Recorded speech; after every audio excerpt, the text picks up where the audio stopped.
Bismillahirrahmanirrahim. Alhamdulillah wassalatu wassalamu ala Rasulillah wa ala alihi wa sahbihi wa man wala.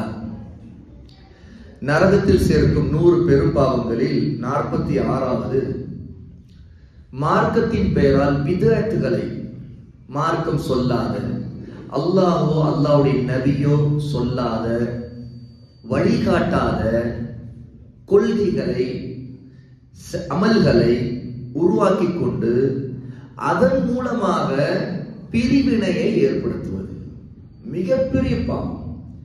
எந்த அளவுக்கு என்றால் அல்லாஹ்வுடைய நபி ஸல்லல்லாஹு அலைஹி வஸல்லம் இந்த பாவத்தை பற்றி தான் எல்லா தன்னுடைய பேச்சை ஆரம்பிக்கும் போதெல்லாம், தன்னுடைய குத்பாவை ஆரம்பிக்கும் போதெல்லாம் அல்லாஹ்வை புகழ்ந்த பிறகு எச்சரிக்கை செய்த பாவம் எது தெரியுமா? இந்த பாவம், பிதஅத்துகள்.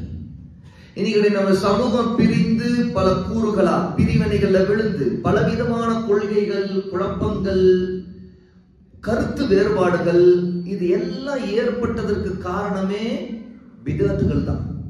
இந்த பிதஅத்துகளை பற்றி ரசூல் ஸல்லல்லாஹு அலைஹி வஸல்லம் முன்னெச்சரிக்கை நிறைய செய்திருக்கிறாங்க, முன் அறிவிப்புகள் நிறைய வந்திருக்கு. அந்த ஹதீஸ்களை எல்லாம் படிக்க நமக்கு ரொம்ப பயமா இருக்கும். முதல் ஹதீஸ் நாம இன்னைக்கு படிக்க போறது அன் ஜாபிர் இப்னு அப்துல்லாஹ் ரலியல்லாஹு அன்ஹு அறிவிக்கக்கூடிய செய்தி. ஜாபிர் சொல்றாங்க, قال كان رسول الله صلى الله عليه وسلم يقول في خطبته يحمد الله ويثني عليه بما هو أهله. அல்லாஹ்வுடைய ரசூல் ஸல்லல்லாஹு அலைஹி வஸல்லம் தன்னுடைய குத்பாவை ஆரம்பிக்கும் போதெல்லாம் தன்னுடைய குத்பாவுடைய ஆரம்பத்தில் அல்லாஹ்வை புகழ்வார்கள். அல்லாஹ்வை அவருடைய தகுதிக்கு ஏற்றவாறு அவனை புகழ்வார்கள். புகழ்ந்த பிறகு என்ன செய்வார்கள்? ثم يقول, அதற்கு பிறகு சொல்வார்கள், மன் யஹ்தில்லாஹ் ஃபலா முதில்ல லஹ். யாருக்கு அல்லாஹ் ஹிதாயத்தை, நேர்வழியை காட்டிவிட்டானோ அவர்களை யாராலும் வழிகெடுக்க முடியாது. வமன் யுத்லில்ஹு ஃபலா ஹாதிய லஹ். யாரை அல்லாஹ் வழியத்தில் விட்டு விட்டானோ அவர்களுக்கு யாரும் நேர்வழி காட்ட முடியாது. இன்ன அஸ்தகல் ஹதீஸ் கிதாபுல்லாஹ். செய்திகளிலேயே உண்மையை கொண்டிருக்கிற செய்தி அல்லாஹ்வின் வேதத்தின் செய்தி. வ அஹ்ஸனல் ஹதி ஹதி முஹம்மதின். வழிமுறைகளிலேயே, நடைமுறைகளிலேயே, பழக்க வழக்கங்களிலேயே சிறந்ததும் அழகானதும் முஹம்மது ஸல்லல்லாஹு அலைஹி வஸல்லம் அவர்களுடைய வழிமுறை. வஷர்ருல் உமூரி முஹ்தஸாத்துஹா. செயல்களிலே, காரியங்களிலே மிக கெட்டது மார்க்கத்தின் பெயரால் புதிதாக உண்டாக்கப்படுவது. வகுல்லு முஹ்தஸத்தின் பித்ஆ. ஒவ்வொரு புதிய விஷயங்களும் பித்அத். ஓகே. வகுல்லு பித்அத்தின் ضلاலா. ஒவ்வொரு பித்அத்தும் ضلالத், வழிகேடு. வகுல்லு ضلالத்தின் ஃபின்னார். ஒவ்வொரு வழிகேடும் நரகத்தில் தான். இந்த ஹதீஸ் நல்ல கவனமா ஞாபகத்தை நிறுத்தி கொண்டு நம்முடைய தலைப்புக்குள்ள போகணும். ஏன்னா இந்த ஹதீஸுடைய கடைசி வார்த்தை ரசூலுல்லாஹ் எப்போதுமே தன்னுடைய குத்பாவுல தவறாமல் எச்சரிக்கை செய்ததை இங்கு குறிப்பிடுது. வகுல்லு பித்அத்தின் ضلالா வகுல்லு ضلالத்தின் ஃபின்னார். ஒவ்வொரு பிதஅத்தும் வழிகேடு, ஒவ்வொரு வழிகேடும் நரகத்தில் சேர்க்கும். அப்ப நரகத்தில் சேர்க்கக்கூடிய பெரும் பாவங்கள்ல பிதஅத்துல மறக்க முடியுமா? நரகத்தில் சேர்க்கக்கூடிய பெரும் பாவங்கள்ல வழிகேடுகளை மறக்க முடியுமா? மறக்க முடியாது, மறுக்க முடியாது. அப்படி மறக்கப்பட வேண்டியதா இருந்தா ரசூலுல்லாஹ் ஒவ்வொரு குத்பாவிலும் இதை ஞாபகம் ஊட்ட வேண்டிய தேவையே இல்லை. பிதஅத்துங்கிறது ஒன்னும் பெரிதா கவனிக்கப்படவே தேவையில்லை, அது ஒரு சாதாரண விஷயம். அப்படின்னா ரசூலுல்லாஹ் எதற்கு ஒவ்வொரு தன்னுடைய குத்பாவை ஆரம்பிக்கும் போதெல்லாம் இந்த விஷயத்தை சொல்லி எச்சரிக்கை செய்யணும் உம்மத்தை? அப்ப இந்த உம்மத் ரொம்ப பயப்பட வேண்டிய ஒரு விஷயம் வழிகேடுனா, அந்த வழிகேடிலே ஆக மோசமான வழிகேடு எது? பிதஅத். இந்த உம்மத்து அவ்வளவு சீக்கிரம் ஷிர்க்ல விழாது, அவ்வளவு சீக்கிரம் குஃப்ர்ல விழாது. ஏன்னா இந்த உம்மத்தே ஷிர்க்லும் குஃப்ர்ல விழுந்தா இந்த உம்மத் எப்படி சொர்க்கம் போகும்? சொர்க்கம் போக முடியாது இல்லையா? அப்ப இந்த உம்மத் சொர்க்கம் போகணும்னா பிதஅத், ஷிர்க்கோ குஃப்ரோ இல்லாமல் இருந்தாலும் சொர்க்கம் போகும். ஆனால் இந்த உம்மத்துல நிறைய பேர் நரகத்திற்கு போவார்கள். ஏன் போவார்கள் என்றால் ஷிர்க்னால, குஃப்ர்னால இல்ல, பிதஅத்துகள்னால. ரசூலுல்லாஹ் இந்த எச்சரிக்கை செய்ததிலிருந்து இன்னைக்கு ரசூலுல்லாஹ் நம்ம முன்னாடி இருந்தாங்களானோ ரசூலுல்லாஹ்வுடைய குத்பாவுடைய ஆரம்பத்துல இந்த வாசகம் நம்மை நோக்கி இருந்துகிட்டே இருக்கும். என்ன? ஒவ்வொரு புதிய விஷயங்களும் மார்க்கத்தின் பெயரால். இந்த உலகத்துல வேற சில நம்முடைய தேவைக்காக உருவாகக்கூடிய உலக வளர்ச்சி இருக்குது, டெக்னாலஜி வளருது, புதிய புதிய விஷயங்கள் கண்டுபிடிக்கப்படுது. இந்த மாதிரி கண்டுபிடிப்புகள் நம்முடைய தேவைக்கு பயன்படுத்தக்கூடிய விஷயங்களுக்கு மார்க்கத்துக்கு சம்பந்தம் இல்லை. இன்னைக்கு போனை நம்ம பயன்படுத்துறோம்னா இது எதுக்காக பயன்படுத்துறோம்? பேசுவதற்கு பயன்படுத்துகிறோம். சில விஷயங்களை பார்க்கறதுக்கு பயன்படுத்துறோம். இன்டர்நெட் தான் சில விஷயங்கள் பார்க்க முடியுது. மார்க்க வரம்புக்கு உட்பட்டு பாவம் இல்லாததை பார்க்கிறோம், பாவம் இல்லாததை இந்த போன் மூலமா பேசுறோம்னா இந்த ஒரு புதிய ஒரு டெக்னாலஜி பயன்படுத்துறதுனால இது மார்க்கத்தில் நம்ம குற்றமா அப்படின்னு குற்றம் இல்லை. ஏன்னா நம்ம பாவம் இதை செய்யல. ஆனா பாவமானதை பார்த்தா, பாவமானதை பேசினா, ஒருத்தர் போன்ல தான் பேசுறாரு ஆனா அவர் கீபத் பேசுறாரு, புறம் பேசி கொண்டிருக்கிறார் அப்படின்னா என்ன ஆகும்? அல்லது பொய் பேசி கொண்டிருக்கிறார் என்ன ஆகும்? அது பாவம். அப்ப பாவம் இல்லாத முறையில, வழிகேடு இல்லாத நிலையில ஒரு போனா இருக்கட்டும் அல்லது நம்முடைய ஒரு பைக்கா இருக்கட்டும், பைக்கை ஓட்டுறது மார்க்கத்தில் அனுமதிக்கப்பட்டது தான். ரசூலுல்லாஹ் பைக் ஓட்டல, ரசூல் ஸல்லல்லாஹு அலைஹி வஸல்லம் போனை பயன்படுத்தல. ஆனால் நாம பயன்படுத்துறோம்னா அதே பைக் எடுத்துட்டு ஒருத்தர் விபச்சார விடுதிக்கு போனா அல்ல ஒருத்தர் சினிமா தியேட்டருக்கு போனாரு அப்படின்னா என்ன ஆகும்? அது பாவமானவை, வழிகேடானவை. அப்ப அது ஒருத்தர் அந்த பைக் எடுத்துட்டு ஹராமான ஒரு விஷயத்தை செய்யறக்கா போறாருன்னா அது பாவம். அப்ப மார்க்கத்துல எதெல்லாம் இபாதத்தாகவும் மார்க்கமாகவும் நம்புற விஷயமா இருந்து அதுல மார்க்கம் சொல்லாததெல்லாம் புதிதா ரசூலுல்லாஹ் சொல்லாத, நபி தோழர்கள் நம்பாத புதிய கொள்கைகளை, நம்பிக்கைகளை நாம மார்க்கமா நம்புறோம்னா அப்ப அது ரசூலுல்லாஹ் நம்பினாங்களா, அப்படி ரசூலுல்லாஹ்வுடைய சஹாபா அப்படி நம்பினாங்களா அப்படின்னு பார்க்கணும். இல்லைன்னா அதுக்கு பேர் தான் பிதஅத். அந்த பிதஅத்தை தான் தலாலத், வழிகேடு, கெட்ட வழி அப்படின்னு ரசூலுல்லாஹ் சொல்றாங்க. இந்த தலாலத்தை சொல்லும் போது தலாலத்தின் பின்னார், அது நரக நெருப்பில் தான். அப்ப நரக நெருப்புக்கு நம்ம போகக்கூடாதுன்னா பிதஅத்தின் பக்கம் போகக்கூடாது, நரக நெருப்பின் பக்கம் போகக்கூடாதுன்னா வழிகட்டின் பக்கம், தலாலத்தின் பக்கம் போய்விடக் கூடாதுங்கிறத இந்த ஹதீஸின் மூலமாக நாம் தெரிந்து கொள்கிறோம். சுனனுன் நசாயில இந்த ஹதீஸ் 1578வது ஹதீஸாக இது பதிவாகிறது. இமாம் அல்பானி ரஹிமஹுல்லாஹி தஆலா இந்த ஹதீஸ் ஸஹீஹ் என்று ஸஹீஹுல் ஜாமி அவர்களுடைய ஆதாரபூர்வ நபிமொழி தொகுப்புல 1353வது செய்தியாக பதிவு செய்றாங்க. முதல்ல இதை ஞாபகத்தில் வைத்துக் கொள்ளணும். அடுத்த செய்தி, பிதஅத்துகள் காரணமாகத்தான் உம்மத்து பிளவுபட்டு பல கூட்டங்களாக, பல இயக்கங்களாக, ஜமாத்துகளாக, ஃபிர்காக்கள், ஃபிர்கானா என்ன? பிரிவினை கூட்டம். இப்படி பிரிவினை கூட்டங்களை பிதஅத்துகள் தான் உருவாக்கும். சத்தியத்தில் இருக்கும்போது, நேர்வழியில் இருக்கும்போது, இப்ப நானும் சத்தியம், நீங்களும் சத்தியம், எல்லாரும் சத்தியத்தில் இருந்தா நமக்குள்ள பிரிவினை வருமா? வராது. ஆனா பிரிவினை எங்க வரும்னா, நான் ஒரு கருத்தை சொல்றேன் மார்க்கத்தில் இல்லாதது, அப்ப நீங்க அதை எதிர்ப்பீங்க, எதிர்க்கணும். இது மார்க்கத்தில் இல்லாதது, அல்லாஹ் இப்படி சொல்லியிருக்கானா, அல்லாஹ்வுடைய நபி சொல்லியிருக்கிறாங்களா? இது பிதஅத், அல்லாஹ் அல்லாஹ்வுடைய நபி சொல்லாது. இது வழிகேடு, அல்லாஹ் அல்லாஹ்வுடைய நபி சொல்லாது, அதனால வழிகேடு. அப்ப இது நரகத்துக்கு கொண்டு போயிடுச்சு, ஆக நான் ஏற்க மாட்டேன் நீங்க சொல்லணும். இதே மாதிரிதான் நீங்க ஒரு கருத்தை சொல்றீங்க, நான் அப்படிதான் சொல்லணும். நமக்கு ஒருத்தர் ஒரு கருத்தை சொல்றாரு, அப்படியா இது அல்லாஹ் அல்லாஹ்வுடைய நபி இப்படிதான் நமக்கு விளக்கியிருக்காங்களா, இப்படி சொல்லி இருக்கிறாங்களா? இல்லையே, அப்படின்னா நம்ம ஏற்க மாட்டோம். இல்ல அவர் ஒரு கருத்து, நான் ஒரு கருத்து, நீங்க ஒரு கருத்து அப்படின்னா என்ன ஆகும் தெரியுமா? எனக்கு ஒரு கூட்டம், உங்களுக்கு ஒரு கூட்டம், அவருக்கு ஒரு கூட்டம், அப்படின்னா என்ன ஆச்சு? 3 கூட்டங்கள். முஸ்லிம்கள் தான், ஆனா 3 கூட்டங்களா இருக்கிறாங்க. 3 கூட்டத்திற்கும் இந்த கருத்து வேறுபாடு காரணமாக மார்க்கம்ங்கிறது எது அப்படிங்கறத கருத்து வேறுபாடு. இப்ப நான் மார்க்கம் ஒண்ணு சொல்றேன், அப்போ அதை ஏற்காத 2 கூட்டத்தாரா இருக்கிறாங்கன்னு வைங்க, அவங்க என்னுடைய இந்த கருத்தை மறுப்பாங்க. அவங்க 2 கூட்டத்தாரும் மார்க்கம் சொல்றத நான் மார்க்கம் இல்லைன்னு நம்புறேன் இல்லையா? அப்ப அவங்க 2 கூட்டத்தாரை நான் மறுப்பேன். அப்ப என்ன ஆகும்? சமூகம் ஒன்றுபட முடியுமா? ஒன்றுபட முடியாது. அப்ப எது இங்க நமக்குள்ள பிரிவினையை ஏற்படுத்துது அப்படின்னா, பிதஅத்தான ஒரு கருத்து மார்க்கம்ங்கிற பெயர்ல நமக்குள்ள நுழைஞ்சிச்சுனாவே பிரிவினை வந்துடும், அவ்வளவுதான். ஏன்னா மார்க்கம் வரும்போது ஒவ்வொருத்தரும் அந்த மார்க்கம் அதை நம்பும்போது என்ன செய்வாரு? அதுக்காக வாதம் செய்வாரு, அல்லது அதுதான் சரின்னு சொல்லிட்டு அதற்கு நியாயம் பேசுவார். அப்போ அதை மறுக்கக்கூடியவங்களை அவர் எதிர்ப்பார். அப்ப எதிர்க்கக்கூடியவங்க ஒன்று சேர முடியுமா? ஒன்று சேர முடியாது. முரண்பட்டா ஒன்று சேர முடியாது. அப்ப தன்னுடைய சமுதாயம் இப்படி மார்க்கத்தின் பெயரால பல கூட்டங்களாக பிரிவாங்கிறத ரசூலுல்லாஹ் எப்படி சொன்னாங்கன்னா, இந்த சமுதாயம் மட்டும் இல்ல, சொல்ல ஆரம்பிக்கும் போதே ரசூலுல்லாஹ் உங்களுக்கு முன்பு வாழ்ந்த சமுதாயங்கள்லாம் இப்படிதான் பிரிஞ்சாங்க, மார்க்கத்தின் பெயராலே தான் பிரிஞ்சாங்க அப்படின்னா. அதை எப்படி சொல்றாங்க பாருங்க. அவுஃப் இப்னு மாலிக் ரலியல்லாஹு அன்ஹு அப்படிங்கிற நபித்தோடர் நமக்கு சொல்றாங்க. எப்படி சொல்றாங்க? இஃப்தரகத்தில் யஹூது அலா 71 ஃபிர்கா. யூதர்கள் 71 கூட்டங்களாக பிரிந்தார்கள். ஃபவாஹிதத்துன் ஃபில் ஜன்னah, ஒரே ஒரு கூட்டம் ஜன்னத் சொர்க்கத்திற்கு போகும். வஸபூன ஃபின் நார், 70 கூட்டங்கள் நரகத்திற்கு போகும். முதல் கூட்டம் இவர்கள் யார்? யூதர்கள். யூதர்களிலேயே 71 கூட்டம் பிரியுமா? ரசூலுல்லாஹ் பிரிச்சதை சொல்றாங்க. அதுல ஒரு கூட்டம் தான் சொர்க்கம். இந்த ஒரு கூட்டம் யார் தெரியுமா?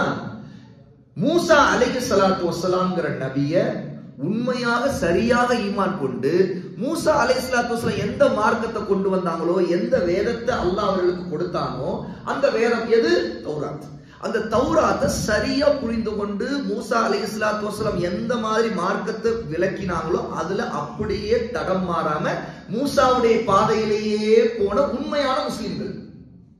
இவங்க அந்த நபியின் பாதையை பற்றி பிடிச்சதுனால அந்த ஒரு கூட்டம் மட்டும் மறுமை நாள் வரைக்கும், அதாவது ரசூலுல்லாஹ்வுடைய வருகைக்கு முன்னே வரைக்கும், ஏன்னா ரசூலுல்லாஹ் வருகைக்கு பிறகு யாரும் நான் மூசாவை பின்பற்றுகிறேன் அப்படின்னு சொல்லிட்டு நான் அந்த ஒரு கூட்டம் சொல்ல முடியாது. ஏன்னா மூசா அலைஹிஸ்ஸலாத்து வஸ்ஸலாமுடைய தௌராத்திலேயே இந்த நபி முஹம்மது வருகையை பற்றி முன்னறிவிப்பு இருந்தது. அந்த முன்னறிவிப்பின்படி அடுத்து நபி வரும்போது என்ன செய்யணும்? இந்த நபி ஈமான் கொள்ளணும். அப்ப முஹம்மது ஸல்லல்லாஹு அலைஹி வஸல்லம் அவர்களை ஈமான் கொண்டாதான் இன்னைக்கு அந்த யூதர்கள்ல யாரு ஈமான் கொண்டாங்களோ அவங்கள நாம் முஸ்லிம்கள் சொல்லுவோம். அவங்க அந்த நபியை ஏற்றுக்கொண்டதுனால அவங்க சொர்க்கம் செல்லக்கூடிய ஒரு கூட்டத்தில் ஆக முடியும். ஆனா ரசூலுல்லாஹ் வருகைக்கு முன்னாடி வரைக்கும் யூதர்கள் இருந்தாங்களே, அந்த யூதர்கள் மொத்தமா 71 கூட்டங்களா பிரிகிறாங்க. எப்படி பிரிகிறாங்கன்னா, மார்க்கத்தின் பெயரால தான் பிரிகிறாங்க, தௌராத்தின் பெயரால தான் பிரிகிறாங்க. 71 கூட்டம்னா 71 வேதம் இல்ல அவங்களுக்கு. 71 கூட்டம்னா 71 நபியின் பேரால அவங்க பிரியல, மூசாவின் பேராலே தான் பிரிகிறாங்க. ரசூலுல்லாஹ் இத சொல்லும் போது 71 பிரியும் போது ஒரு கூட்டம் மட்டும் தான் சொர்க்கம்ங்கறாங்க. அப்ப 70க்கு என்ன பிரச்சனை? ஏன் அவங்க 70 நரகம்? வஸபூன ஃபின் நார். ஏன்? எதனால? ஏன்னா மார்க்கத்தின் பெயரால் அவர்கள் விதத்தான பல கொள்கைகளை உருவாக்கி பிரிச்சுட்டாங்க. கொள்கைகள் பலதா பிரிஞ்சா என்ன ஆகும்? மக்களும் பலதா பிரிவாங்க. அதான யதார்த்தம்.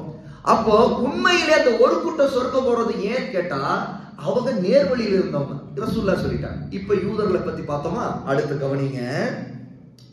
வஃப்தரகத்தின் நஸாரா அலா 72 ஃபிர்கா.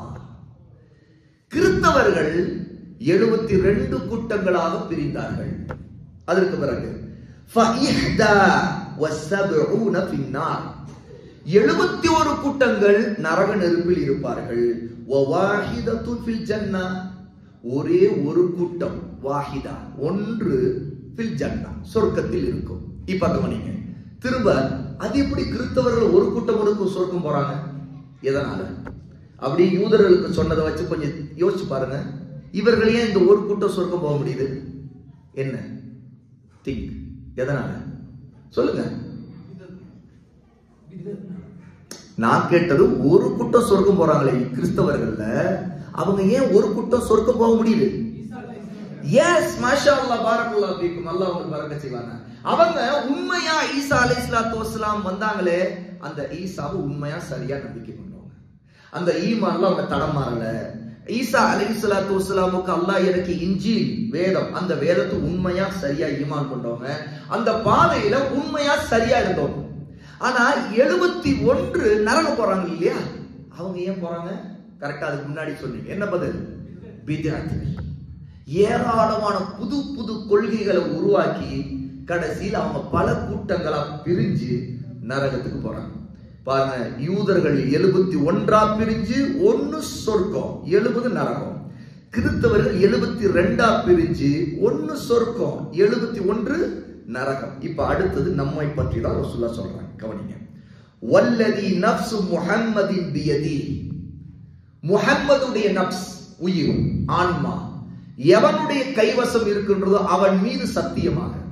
சுப்ஹானல்லாஹ், இந்த சத்தியத்தை படிக்கும் போதே நமக்கு பயம் வரும். ஏன்னா இதுக்கு முன்னாடி ரசூலுல்லாஹ் சத்தியம் செய்யல. நம்மை பற்றி பேசும்போது சத்தியம் செய்து சொல்றாங்க. கவனிங்கள், ஹதீஸை படிக்கும் போது எப்படி நான் பாருங்க, உங்களுக்கு அல்லாஹ் பரக்கத் செய்யட்டும். நமக்கு அல்லாஹ் தஆலா எல்லா புகழுக்குரியவன். கவனமாக கேளுங்க, நான் படிக்கக்கூடிய ஒவ்வொரு வார்த்தையும் அல்லாஹ்வுடைய ரசூலுடையது. உங்களுக்கு வார்த்தைக்கு வார்த்தை அர்த்தம் சொல்றேன். நீங்க கவனிச்சு பார்த்தா இப்படியே இன்னும் கொஞ்ச காலம் ஒரு வருஷம் நம்ம இப்படியே படிச்சோம். நீங்க அரபி படிச்சுக்கீங்க இன்ஷா அல்லாஹ். என்ன ஹதீஸ் அரபியில படிச்சிடலாம் இன்ஷா அல்லாஹ். ஏன்னா இதுதான் தீனை படிக்கிறது, மார்க்கத்தை படிக்கிறது. ஒரு ஹதீஸை படிக்கிறோம்னா ஒவ்வொரு வார்த்தையில என்ன கருத்து இருக்குது. இப்ப பாருங்க, ரசூலுல்லாஹ் இந்த ரெண்டு கூட்டங்களை பத்தி, யூதர்களை பற்றி கிறிஸ்தவர்களை பற்றி சொல்லும்போது சத்தியம் செய்யல. நம்மை பற்றி சொல்லும்போது சத்தியமா சொல்றாங்க. அப்ப என்ன அர்த்தம்? நிச்சயமா நடக்க போகுதுன்னு அர்த்தம். நடந்தே தீரும்னு அர்த்தம். என்ன நடக்க போகுதுன்னா, இதெல்லாம் முன்னாடி நடந்து முடிஞ்ச விஷயம். எது? யூதர்கள் விவகாரம் நடந்து முடிஞ்சிருச்சு, கிறிஸ்தவர்கள் விவகாரம் நடந்து முடிஞ்சிருச்சு. இந்த நம்முடைய விவகாரம் நடக்க போகுது. ரசூலுல்லாஹ் சொல்லும் போதெல்லாம் ஒரு கூட்டம் தான் இருந்தாங்க. ரசூலுல்லாஹ் சொல்லும் போது ஒரே ஒரு கூட்டம், சொர்க்கம் செல்லக்கூடிய கூட்டம் மட்டும்தான் இருந்துச்சு. நரகத்துக்கு செல்லக்கூடிய கூட்டம் இல்ல. ஏன்னா அந்த கூட்டத்துல யார் இருக்கா? ரசூலுல்லாஹ்வே இருக்கிறாங்க. அந்த கூட்டத்தை ரசூலுல்லாஹ் ஈமான் கொண்டவங்க இருக்கிறாங்க. அந்த ஈமான் கொண்ட கூட்டம் யாரு? சஹாபா. அந்த சஹாபாக்கள்ல ஒவ்வொரு பேரை சொல்லி ரசூலுல்லாஹ் சொர்க்கம் செய்து சொன்னாங்க. அபூபக்கர் ஃபில் ஜன்னா, உமர் ஃபில் ஜன்னா, உஸ்மான் ஃபில் ஜன்னா, அலி ஃபில் ஜன்னா, வரிசையா ஜன்னா ஜன்னா ஜன்னான்னு அவர் சொர்க்கம். அபூபக்கர் சொர்க்கத்தில், உமர் சொர்க்கத்தில், உஸ்மான் சொர்க்கத்தில், அலி சொர்க்கத்தில். இப்படி சொர்க்க செய்தி பேரா சொல்லிலாம் ரசூலுல்லாஹி ஸல்லல்லாஹு அலைஹி வஸல்லம் சொர்க்க செய்தி சொல்லியிருக்காங்க. அப்போ நரகம் செல்லக்கூடிய கூட்டத்தை பத்தி சொல்லும் போது அது இனிதான் வரப்போகுது. ரசூலுல்லாஹ் சொல்லும் போது அந்த ஸ்பாட்ல அந்த காலத்துல அப்படி ஒரு கூட்டமே இல்லை. இனி வரப்போகிற கூட்டத்தை பத்தி ரசூலுல்லாஹ் சொல்றாங்க இல்லையா? இனி வரப்போகுது, நிச்சயமா வரப்போகுது, சத்தியமா வரப்போகுது. அப்படிங்கும் போது ரசூலுல்லாஹ் எப்படி சொல்றாங்கன்னா, முஹம்மதுடைய உயிர் எவன் கைவசம் இருக்கோ அந்த அல்லாஹ் மீது சத்தியமாக சொல்லுகிறேன். சுப்ஹானல்லாஹ். அப்படியே பயப்படணும். இப்ப நம்மை பத்தி என்ன சொல்றான்? அல்லாஹ் நம்மை பாதுகாக்கணும் அந்த கூட்டங்கள்ல இருந்து. இப்ப கவனிங்க, லதஃப்தரிகன்ன உம்மதி அலா 73 ஃபிர்கா. என்னுடைய உம்மத், இந்த வார்த்தை கவனிங்க, உம்மதி. உம்மதி என்றால் என்னுடைய உம்மத்.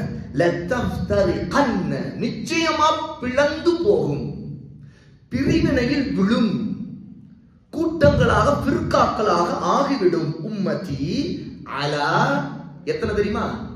73 ஃபிர்கா. 73 கூட்டங்களாக நிச்சயம் என்னுடைய உம்மத் பிரியும். நடக்குமா நடக்காதா? ரசூலுல்லாஹ் சத்தியம் மட்டும் சொல்லிட்டாங்க. ரசூலுல்லாஹ்வுடைய வார்த்தை எல்லாமே அல்லாஹ்விடம் வந்து வஹி. ரசூலுல்லாஹ் அல்லாஹ்விடம் இருந்து ஒரு செய்தி இல்லாத ஒன்றை சத்தியமும் செய்ய மாட்டாங்க, ரெண்டாவது பொய்யும் சொல்ல மாட்டாங்க. சத்தியமே செய்யாம சொன்னா கூட ரசூலுல்லாஹ் பொய் சொல்லுவாங்களா? பொய் சொல்ல மாட்டாங்க. அதுவும் இது எப்படிப்பட்ட செய்தினா, மறைவானது பற்றி செய்தி. ஏன் மறைவானது பற்றி? ஏன் ஃபியூச்சர், எதிர்காலத்தில் நடக்க போற ஒரு விஷயத்தை ரசூலுல்லாஹ் சொல்றாங்கன்னா அது மறைவானது தானே. நடந்து கொண்டிருக்கிறத பார்த்து சொல்லிடலாம். ஆனா இனி நடக்க போகிறத யார் அறிவிக்கணும்? அல்லாஹ் அறிவிக்கணும். அல்லாஹ் அறிவிக்காம ரசூலுல்லாஹ் அறிவிக்க மாட்டாங்க. அப்படிங்கறதுனால தான் இது நடந்தே தீருங்கிறத ரசூல் ஸல்லல்லாஹு அலைஹி வஸல்லம் அல்லாஹ்விடம் இருந்து அறிவிக்கிறனால தான் சொல்றாங்க, முஹம்மதுடைய உயிர் எவன் கைவசம் அவன் மீது சத்தியம் மட்டும் சொல்கிறேன். லதஃப்தரிகன்ன உம்மதி அலா 73 ஃபிர்கா. இந்த என்னுடைய உம்மத் 73 கூட்டங்களாக பிரியும். வாஹிதத்துன் ஃபில் ஜன்னah, ஒரே ஒரு கூட்டம் சொர்க்கத்தில் இருக்கும். வஸின்தானி வஸபஊன ஃபின் நார், 72 கூட்டங்கள் நரகத்தில் இருக்கும் அப்படிங்கிறாங்க ரசூலுல்லாஹ். இப்பதான் நம்ம பயப்படணும். அந்த ஒரு கூட்டத்தில் இருக்கிறதுக்கு நமக்கு ஆசை வரணும். 72 கூட்டங்களை நம்ம இருந்து விடக்கூடாதுங்கிறதுக்கு பயம் வரணும். இந்த ரெண்டுத்துக்கு மத்தியில வாழ்றவர் தான் முஸ்லிம். எப்படி? சொர்க்கம் போகக்கூடிய வாஹிதத்துன், ஒன்று ஃபில் ஜன்னா, அந்த கூட்டத்துல நான் இருக்க வேண்டும்ங்கிற ரஜா, எதிர்பார்ப்பு வரணும். அதே மாதிரி 72 கூட்டங்களை நான் ஆகிவிடக் கூடாதுன்னு பயமும் வரணும். இந்த ரெண்டுத்துக்கு மத்தியில வாழ்றவர் தான் உண்மையான முஸ்லிம். ஏன்னா ரசூலுல்லாஹ் சொன்னது நிச்சயமா நடக்கும் அப்படிங்கிறது. இது மறுமை நாளுக்குள்ள இது எல்லாம் நடந்து முடிஞ்சிடும். ஏன்னா மறுமை நாள்ல அல்லாஹ் தஆலா தீர்ப்பளிக்கும் போது முஸ்லிம்கள்ல உம்மத்தா இருக்கிற முஹம்மதுடைய உம்மத்தை மொத்தமா அல்லாஹ் எத்தனை கூட்டமா பிரிச்சிருப்பான்? 73 பிரிச்சிருப்பான். ஒரே ஒரு கூட்டத்தை சொர்க்கத்துக்கு அனுப்பிடுவான், 72 நரகத்துக்கு அனுப்பிடுவான். அல்லாஹ் பாதுகாக்கணும். அப்படின்னா இப்ப நமக்கு என்ன கேள்வி வரணும்னா, எல்லாருக்கும் என்ன கேள்வி வருது கொஞ்சம் யோசிச்சு பாருங்க. சும்மா சொல்லுங்களேன், உங்களுக்கு இப்ப என்ன கேள்வி? இது நம்ம முன்னாடி ரசூலுல்லாஹ் சொன்ன உடனே ஒரு கூட்டம் சொர்க்கத்துல இருக்கும், 72 நரகத்துல இருக்கும் அப்படின்னு சொன்ன உடனே என்ன கேள்வி கேட்கணும்னு தோணுது? சும்மா சொல்லுங்க, யாருக்கு தோணுது? என்ன கேள்வி கேட்கணும்னு தோணுது? ரசூலுல்லாஹ்வோட என்ன கேள்வி கேட்கணும்னு தோணுது? சஹாபாக்களுக்கு ஒரு கேள்வி தோணுச்சு, அந்த கேள்வியை அப்புறம் பார்ப்போம். ஆனா நமக்கு என்ன தோணுதுங்க?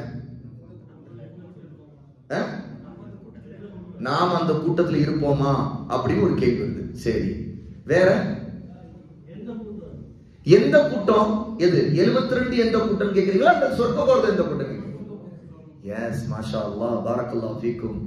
இந்த கேள்வி தான் சஹாபாக்களுக்கு வந்துச்சு. அவங்க 72 கூட்டம் எந்த கூட்டம் கேட்கல. அது ஒரு பட்டியல், அது நீளமான பட்டியல். மறுமை நாள் வரைக்கும் வரக்கூடிய மொத்தம் 72. அதுலயும் ஒவ்வொரு கூட்டத்துக்கும் உள்ள கிளை கிளையா நிறைய கூட்டங்கள் இருக்கு. ஷியாக்கள் ஒரு கூட்டம் தான், 72 ஒரு கூட்டம் தான், அதுல எந்த சந்தேகம் இல்லை. ஆனா ஷியாக்கள்லயே நிறைய வகை இருக்கிறாங்க. அவங்களுக்குள்ளே கொள்கை ரீதியா பல வகையான ஷியாக்கள் இருக்கிறாங்க. ஷியாக்கள் 72 ஒன்று. அந்த ஷியாக்களுக்குள் எத்தனை நூற்றுக்கணக்கான கூட்டம் இருக்கிறாங்க. அதுல மேஜரான சில கூட்டங்கள் இருக்குது, மைனர் கூட்டங்கள், அதுல உள்ள நுழைஞ்சு மோசமான கூட்டங்களும் இருக்கிறாங்க. அதுல ஒரு கூட்டத்தை விட இன்னொரு கூட்டம் பரவாயில்லைங்கிற கூட்டங்களும் உண்டு. இந்த மாதிரி கூட்டங்களை வகைப்படுத்தும் போது கொத்து கொத்தா, தொகுப்பா தனித்தனியா வகைப்படுத்தலாம். ஷியாக்கள் ஒரு கொத்து அப்படின்னு என்ன? ஷியாங்கிறது ஒரு கூட்டம் தான், ஆனா அதுக்குள்ள பல கூட்டங்கள் இருக்கிற, அது ஒரு கொத்து, ஒரு கொலை, நரகத்துக்கு போயிடும், மொத்தமா போகும். அல்லாஹ் பாதுகாக்கணும். ஏன்? இந்த ஷியாக்கள் வழிகனா பல கொள்கைகளை குர்ஆனின் பெயரால, நபியின் பெயரால உருவாக்கினாங்க.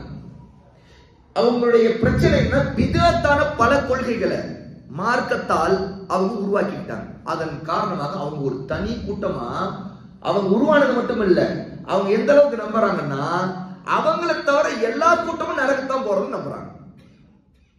புரியுதா இல்லையா?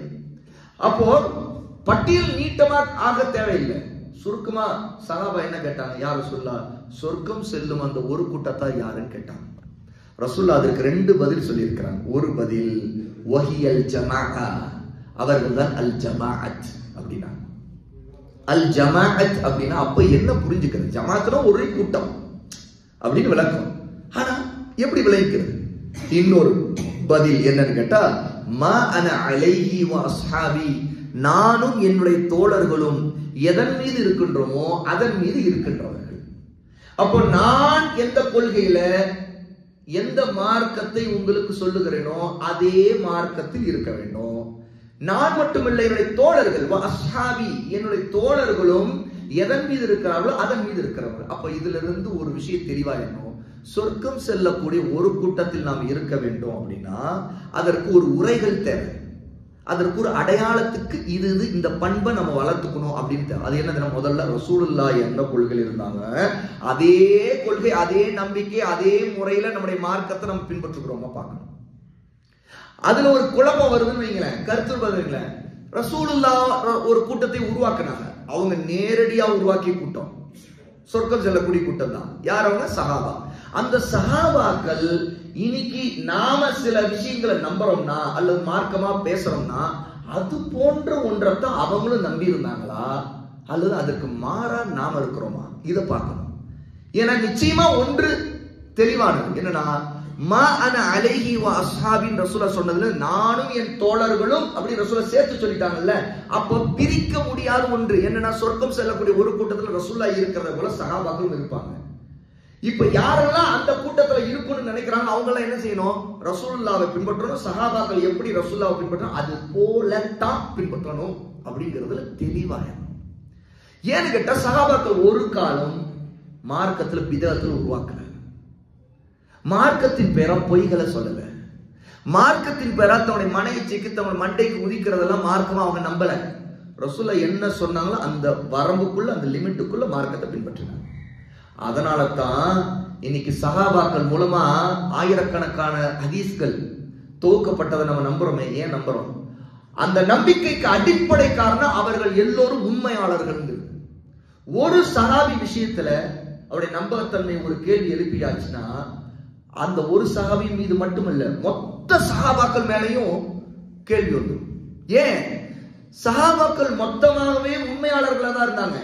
அதுல ஒரு சஹாபி மேல ஒரு கேள்வி எழுப்பி இவர் உண்மையிலே மார்க்கத்தை நமக்கு சரியா சொல்லியிருப்பாரா, அல்லது இவர் மன இச்சைப்படி அவர் மண்டையில உதிக்கிறதெல்லாம், அவருக்கு தலையில எதெல்லாம் சரிப்படுதோ, மனசுக்கு எதெல்லாம் தோணுதோ அதெல்லாம் மார்க்கம்ங்கிற பேர்ல நமக்கு சொல்லி இருப்பாரோ அப்படின்னு ஒருத்தருக்கு டவுட் வந்துச்சுன்னு வைக்கிறேன். ஏன் அது அந்த ஒரு சஹாபிக்கு மட்டும்தான் சொல்லணுமா? எல்லா சபைக்கும் பொருள், எல்லா சஹாபிக்கும் பொருந்திடும். அதனால தான் ஒரு ஹதீஸை எடுக்கும்போது அந்த ஹதீஸை அறிவிக்கிற எல்லா அறிவிப்பாளர்களை பற்றியும் தரத்தை பார்ப்போம். அவர்கள் உண்மையாளர்களா, அல்லது ஏதோ பொய் சொல்லி இருக்கிறார்களா, அவருடைய தக்வா பத்தி ஏதாவது விமர்சனங்கள் இருக்குதா ஹதீஸ் துறை இமாம்களிடம், இந்த மாதிரி எல்லாத்தையும் அறிவிக்கிற எல்லாரை பற்றியும் பரிசோதிக்கப்படும், செக் பண்ணப்படும். ஆனா அப்படி போக போக கடைசியில ரசூலுல்லாஹ்வோட நேரடியா கேட்டவர் அல்லது நேரடியா ரசூலுல்லாஹ் பார்த்தவர்னு ஒருத்தர் பேர் வரும். அந்த பேர் வந்த உடனே அவரை பத்தி எந்த கேள்வி எந்த விமர்சனமும் செய்ய மாட்டோம். யார் அவர்? சஹாபி. ஒரு சஹாபி வந்துட்டா அதுக்கு பிறகு எந்த விமர்சனம் இல்லை. ஏன்? ஆனா அவர் வழியா தான் உனக்கு மார்க்கமே நீ தெரிஞ்சுக்க முடியும். எந்த அளவுக்கு கிட்ட குர்ஆனே அந்த சஹாபி வழியா தான் தெரிஞ்சுக்க முடியும். ஏன்னா குர்ஆனை மொத்தமா துவக்கப்பட்டு இறுதியா அது பாதுகாக்கப்பட்ட நிலையில ஒப்படைத்ததை இன்னைக்கு நம்ம அந்த நம்பிக்கையை, அந்த நம்பிக்கையுடைய அடிப்படையில ஒண்ணு ஒரு கூட்டத்தின் மூல வழியா தான் நம்ம கிடைச்சிருக்கோம். ஏன்னா நமக்கு யாருக்கும் குர்ஆன் டைரக்டா கொடுக்கல. இல்ல நம்ம காலத்துல ரசூலுல்லாஹ் இருந்து ரசூலுல்லாஹ்க்கு இறக்கப்பட்ட நாம ரசூலுல்லாஹ்வுடைய வாயில இருந்து காதுல இருக்கு டைரக்டா குர்ஆன் ஓதப்பட்டதை கேட்கல. யார் வழியா கேட்டாங்க? சஹாபாக்கள் வழியா தான் மத்தவங்க அடுத்த சமுதாயம் கேட்டாங்க. ஏன்னா ரசூலுல்லாஹ்வை பார்த்தது அவங்கதான், ரசூலுல்லாஹ் ஓதியதை கேட்டது அவங்கதான், ரசூலுல்லாஹ் செய்தது போனது வந்தது எல்லாத்தையும் பார்த்தது, ரசூலுல்லாஹ் சிரிச்சது அழுதது படுத்தது எழுந்தது எல்லாத்தையும் பார்த்தது அவங்க, ரசூலுல்லாஹ் தொழுதது குனிஞ்சது நிமிர்ந்தது எல்லாத்தையும் பார்த்தது அவங்கதான். இப்ப அவங்க மேலேயே ஒருத்தருக்கு டவுட் வந்துச்சுன்னு என்ன ஆகும்? அவர் சொல்றது உண்மையோ பொய்யோ ஏதோ ஒன்று சொல்றாருன்னு கூட மனசுல நினைச்சா அப்ப ஷரியத்து எங்க, தீன் என்ன?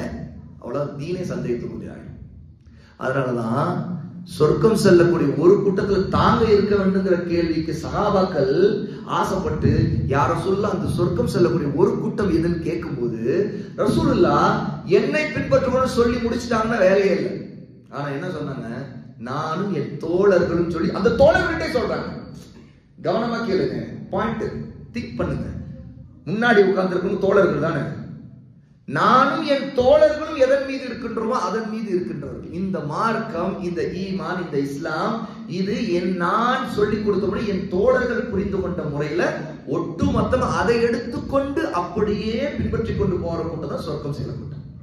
அப்ப அந்த தோழர்களுடைய வழிமுறைக்கு புரிதலுக்கு மாறா, அவங்களுடைய கொள்கைக்கும் நம்பிக்கைக்கும் மாறா, பிற்காலத்துல பின்னாடி இன்னைக்கு நாம வாழ்ற காலம், நமக்கு முன்னாடி கொஞ்ச காலம், அதுக்கு பின்னாடி இனி வரக்கூடிய காலத்துல யாராவது அந்த நபி தோழர்களுடைய புரிதலுக்கு மாற ஒரு விதத்தான கொள்கைகளை எடுத்து சொல்றாங்கன்னா புதுசுனாவே விதத்துங்க முடிஞ்சு போச்சு. இது இதுவரை தோழர்களுக்கு தெரியாது, ரசூலுல்லாஹ்வுக்கு தெரியாதுன்னு அர்த்தம். தோழர்களுக்கு தெரியும் என்ன, ரசூலுல்லாஹ்வுக்கு தெரியாது. ரசூலுல்லாஹ் சொன்னது ஒண்ணு, தோழர்கள் நம்பியது அதேதான். ஆனா அதுக்கு பின்னாடி ஒண்ணு வந்து இது இப்படி அது அப்படின்னு சொல்லிட்டு மாற்று விளக்கங்கள் நமக்கு வருதுன்னா அந்த விளக்கம் வந்தவுடனே நம்ம தடுத்துடணும். இது எனக்கு தேவையே இல்லை, இப்படி ரசூலுல்லாஹ் சொல்லல, ரசூலுல்லாஹ் இப்படி சொன்னதாக சஹாபாக்கள் நம்பல. ரசூலுல்லாஹ் சொன்னது தப்பான ஒன்றா, அதாவது சஹாபாக்கள் வேற மாதிரி விளங்கி இருந்தாங்கன்னா மற்ற சஹாபாக்கள் மூலம் அது நமக்கு சுட்டி காட்டப்பட்டிருக்கும்.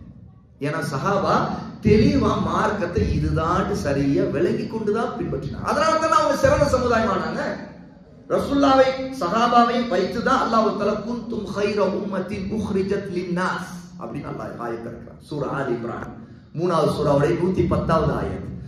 குன்தும் கைர உம்மத், நீங்கள் தான் சிறந்த உம்மத். என்ன கைர உம்மத், சிறந்த சமுதாயம் அப்படின்னு சொல்லிட்டு உக்ரிஜத் லின்னாஸ், மனிதர்களுக்காக வெளிப்படுத்தப்பட்ட உருவாக்கப்பட்ட சமுதாயங்களிலேயே சிறந்த சமுதாயம் நீங்கள் தான். அல்லாஹ் தஆலா நபி தோழர்களை பார்த்து தான் சொன்னான், நம்மை பார்த்து இல்லை. நம்மை பார்த்து நீங்க சொல்ல முடியுமா? கொஞ்சம் யோசிச்சு பாருங்க. இன்னைக்கு நாம எல்லாம் ஒரு உம்மத்து தானே வச்சுக்குவோமே. இன்னைக்கு நம்முடைய நிலைமையை பார்த்து, நீங்கள் தான் மனிதர்களுக்காக உருவாக்கப்பட்ட வெளிப்படுத்த சமுதாயத்தில் மிகச்சிறந்த சமுதாயம் அப்படிங்க சொல்லுகிற நிலையா நாம இருக்கிறோம்? இல்லையே. உண்மையிலேயே அந்த தகுதியோடு இருந்தவங்க சகாபாக்கள் தான். அதனால தான் இதே அல்லாஹ் சொல்றது தான் ரசூலுல்லாஹ் சொன்னாங்க, கைருன் நாசி கர்னி, மனிதர்களிலேயே சிறந்தவர்கள் என் தலைமுறை மக்கள் அப்படின்னா. அப்ப அவர்கள் யார் இருக்கா? சஹாபா தான் இருக்கா. ஏன்னு கேட்டா அவங்க சுன்னாவா அவளை பற்றி பிடிச்சாங்க. பிதஅத்துகளை செய்யல, பிதஅத்துகளை உருவாக்கல. அவங்க பிதஅத்துகளை உருவாக்குனாங்கனாவே எல்லா விதமே சந்தேகமா இருக்கும். ஏதோ ஒரு ஹதீஸ் சொன்னா அந்த ஹதீஸ் ஒரு பிதஅத்தா இருக்குமோ, டவுட் வருமா வராதா? டவுட் வரும் ஒரு மனிதன். அப்புறம் எப்படி மார்க்கணும்னு ஒருத்தர் எப்படி எடுக்க முடியும்? எடுக்க முடியும். அப்ப இந்த ஹதீஸ்கள்ல இருந்து நாம மேல பார்த்த முதல் ஹதீஸ் ஜாபிர் ரலியல்லாஹு அன்ஹு ஹதீஸ்ல இருந்து ஒண்ணு தெரியுது. என்னன்னா பிதஅத்துகள் எல்லாம் நரகத்துல கொண்டு போயிருக்கு. இந்த ஹதீஸ்ல பிதஅத்துகள் காரணமாக பிரிவினை ஏற்பட்டு மக்கள் பல கூட்டங்களாக பிரிவார்கள் அப்படிங்கிறது. இந்த பிரிவினையில இந்த உம்மத்தை பொறுத்த வரைக்கும் 73 கூட்டங்களா உம்மத்து பிரிஞ்சு ஒரு கூட்டம் மட்டும் சொர்க்கம் செல்லும். அப்ப 72 நரகத்துக்கு போவோம்னா அப்போ அந்த கூட்டத்தில் நாம் இருக்கக்கூடாதுங்கிற பயத்தை நாம வச்சுக்கிட்டோம்னா அப்ப பிதஅத்து தான் பாவங்களிலே ஷிர்க்குக்கும் குஃப்ருக்கும் அடுத்து மிகப்பெரிய பாவம். எந்த அளவுக்கு கேட்டா ஒரு பிதஅத்தான கொள்கையின் மூலம் ஒருத்தர் குஃப்ரே ஷிர்கையோ கூட அதை மார்க்கமாக நம்பலாம், நம்பிடுவான். உதாரணத்துக்கு கிறிஸ்தவர்கள் அவங்களுடைய அக்கீதா, அவங்களுடைய நம்பிக்கையில தான் ஒரு பிதஅத் வந்துச்சு, காஃபிராவே ஆயிட்டாங்க. எப்படி யோசிச்சு பாருங்க. பிதஅத்துக்கு காரணமாகத்தான் கொள்கையில நம்பிக்கையில வந்த பிதஅத்தான புதியதுன்னு அர்த்தம். புதிதாக ஒரு கொள்கை அவர்களிடம் கிறிஸ்தவோட உருவானதின் காரணமாக அவர்கள் முர்த்ததுகளாக காபிர்களாகவே ஆகி போனாங்க. என்ன கொள்கை, என்ன நம்பிக்கை? ஈசா அலைஹிஸ்ஸலாத்து வஸ்ஸலாம் அல்லாஹ்வுடைய மகன் நம்பினாங்க. இன்னைக்கு நம்புறாங்க பாருங்க, கடவுளை நம்புறாங்க. அதைத்தான் அவங்க நாம அரபில அல்லாஹ்னு சொல்றோம். அரபினா அல்லாஹ்வுடைய பேர் அல்லாஹ், அது வேற அரபி பேர் இல்லை, அரபி வார்த்தை இல்லை, அது வந்து அல்லாஹ்வுடைய நேம், அல்லாஹ்வுடைய பெயர், இஸ்முல் அஅதம், மகத்தான பெயர். அல்லாஹ்வை நம்பி அவர்கள், நபியையும் நம்பி அவர்கள், நபிங்கிற இடத்துல அப்படியே அதை மாத்தி அவர் நபி அல்ல அல்லாஹ்வுடைய மகன் அப்படி நம்பினாங்க. நபின்னு நம்பினா சுன்னா அடிப்படையில அல்லாஹ் என்ன வகை இறக்குறானோ அதன் அடிப்படையில் நம்புறதா நபி நம்புறது, சரியா?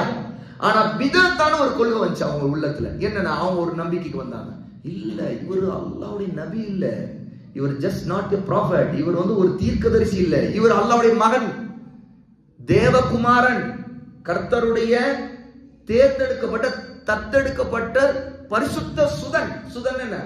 மகன் அர்த்தம். அப்படி நம்பினாங்க. இது ஒரு பிதஅத்தான கொள்கை தானே. இந்த கொள்கையினால அவங்க காஃபிர் ஆயிட்டாங்க. அப்ப இதுல இருந்து தெரியுது, நல்லா தெரிஞ்சுக்கணும், பிதஅத்னா நாம நினைக்கிறது இருக்குது, ஒருத்த வந்து இல்லாத ஒண்ணு சில சடங்குகள் தான் ஃபாத்தியா ஓதுறாங்க, மௌலித் ஓதுறாங்க, இதுதான் பிதஅத் அப்படின்னு சுருக்க கூடாது. அது செயல்ல வர்ற பிதஅத். பிதஅத்துல ரெண்டு வகை இருக்குது. ஒண்ணு பெரியது. பெரியதுனா என்ன தெரியுமா? எதெல்லாம் கொள்கையாக நம்பிக்கையாக ஒன்று உருவாகுதோ, அக்கீதாவில் வரக்கூடிய பிதஅத். அக்கீதா என்ன? நம்முடைய கொள்கைகள், நம்பிக்கைகள். ஈமான் சம்பந்தப்பட்ட விஷயத்துல பிதஅத்தான ஒன்று வந்தா அது பெரிய பிதஅத், அது ஒருத்தர் காஃபிராக்கி. ஆனா செயலோடு சம்பந்தப்பட்டதுல வந்தா அது சின்ன பிதஅத். அப்படின்னா என்னன்னா அது செயல் அளவுல இருக்கு. இப்போ ஒருத்தர் ஃபாத்தியா ஓதினாரு, சில பிதஅத்தான சில சடங்குகளை செய்துட்டு இருக்காரு, அல்லது இந்த மௌலித் ஓதினாரு, மீலாது கொண்டாடுறாரு. இன்னைக்கு நம்ம இதான பரவலா பிதஅத்னு பேசுறோம். அல்லது தான் தொழுகை முடிஞ்சா கூட்டு துவா செய்யறாங்க, இமாம் துவா செய்ய பின்னாடி உட்கார்ந்து ஒவ்வொரு 5 வேளை தொழுகையில ஆமீன் ஆமீன் ஆமீன் சொல்லிட்டு முடிச்சு கலைஞ்சு போறாங்க. இது பிதஅத் தான். ஆனா இதனால ஒருத்தர் காஃபிர் ஆக மாட்டாங்க. ஏன்னா இதெல்லாம் மார்க்கத்தின் பெயரால செயல் அளவுல, இது செயல்ல தானே இருக்குது, செயல் அளவுல வரக்கூடிய பிதஅத்துகள் ஒருத்தர் காஃபிர் ஆக்காது. அவர் முஸ்லிம் தான், ஆனா ஒரு தப்பான மார்க்கம் இல்லாத ஒன்ற மார்க்கமா நம்புறாங்க. அவருக்கு அல்லாஹ் நாடி அவருக்கு வழிகாட்டினா, அல்லாஹ் அவரும் தெளிவை பெறுவதற்கு ஆதாரங்கள் அறிந்தார்னா, அவர் எல்ம கற்றுக்கொண்டார்னா அவர் நேர்வழி பெறலாம். அவரு பரட்டு பிடிவாதம், நீ என்ன சொல்றது நான் என்ன கேட்கறது, அதெல்லாம் கேட்க மாட்டேன், எங்க இமாம் சொன்னாரு, எங்க ஹஜ்ரத் சொன்னாரு, நான் அதை தான் ஃபாலோ பண்ணுவேன் அப்படின்னு போனார்னா அல்லாஹ் அவரை காப்பாற்றுவேன், நான் ஒண்ணும் செய்ய முடியாது. அவர் சொல்லுவோம் இது பிதஅத், இதெல்லாம் செய்யாதீங்கன்னு சொல்லலாம். ஆனால் அவர் ஏற்கலாம், ஏற்காமல் போகலாம். ஆனால் நம்ம அவரை முஸ்லீம் தான் நினைப்போமே தவிர அவர் காஃபிர் இல்லை. அவர் முஸ்லிம் சகோதரர் தான், அதுல என்ன சந்தேகம் இல்லை. ஆனால் இந்த வகையான பிதஅத் இருக்குது, இந்த மாதிரி சடங்குகள்ல செயல்பாடுகள்ல மக்கள் உருவாக்கி கொள்ற விஷயங்கள், இது எல்லாமே சிறிய வகை. பெரிய வகைங்கிறது கொள்கையில. அதான் உதாரணத்துக்கு நான் சொன்னேன், கிறிஸ்தவரிடம் நம்பிக்கையில அக்கீதாவில் ஒரு பிதஅத்தை வச்சு காஃபிரா ஆயிட்டாங்க. இதே மாதிரி நிறைய உதாரணங்கள் சொல்லலாம் சில விஷயங்கள்ல. அப்போ இதனால தான் அவங்களுக்குள்ள பிரிவினை வந்துச்சு. இப்ப கிறிஸ்தவர்கள்ல இப்ப ஒரு சாரார் அல்லாஹ்வுடைய மகன் நம்புறவங்க இருக்கிறாங்க, அவங்க ஒரு கூட்டம். இன்னொரு சார் அல்லாஹ்வுடைய மகன் நம்ப கூடாதுன்னு இருக்கிறவங்க இருக்கிறாங்க, அல்லாஹ்வுடைய மகன் நம்ப கூடாதுன்னு இருக்கிறவங்க இருக்கிறாங்க.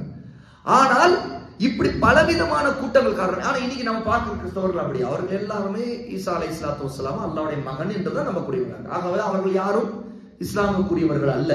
அவர்கள் யாரும் இன்னும் சொல்ல போனா நபியை பின்பற்றுகிறோம் அல்ல. அவர்கள் இன்னும் சொல்ல போனா அவங்க வைத்திருக்கிற இன்ஜீல் வேதம், அந்த வேதம் இன்னைக்கு உண்மையான நிலையில இல்ல. அது பல கிறிஸ்தவ குருமார்களால பாதிரிகளால திரிக்கப்பட்டு மாற்றப்பட்டு அதுல சேர்க்கப்பட்டு நீக்கப்பட்டு மறைக்கப்பட்டு எல்லா பட்டு பட்டு பட்டு பட்டு போச்சாரு. முழுக்க முழுக்க அதுல எத்தனையோ புரட்டுகள் தில்லு முள்ளுகள்லாம் உள்ள நுழைஞ்சிடுச்சு. அல்லாஹ்வின் பேரால பொய், ஈசா அலைஹிஸ்ஸலாம் பொய், எல்லா பொய்யும் கலந்து கட்டி உண்மையும் பொய்யும் கலந்ததா தான் அவங்க வச்சிருக்கிறாங்க. இன்னைக்கு இன்ஜீல தௌராத்தை வச்சிருக்கிறாங்க.